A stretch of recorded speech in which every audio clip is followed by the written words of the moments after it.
ఈ రోజు పొద్దున్నే మన బాపట్ల గడియార స్తంభం దగ్గర యాక్సిడెంట్ అయ్యి ఇద్దరు స్పాట్ చనిపోవడం జరిగింది.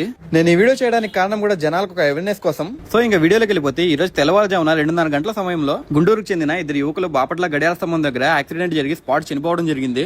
దానికి సంబంధించిన సీసీ ఫుటేజ్ ఇది.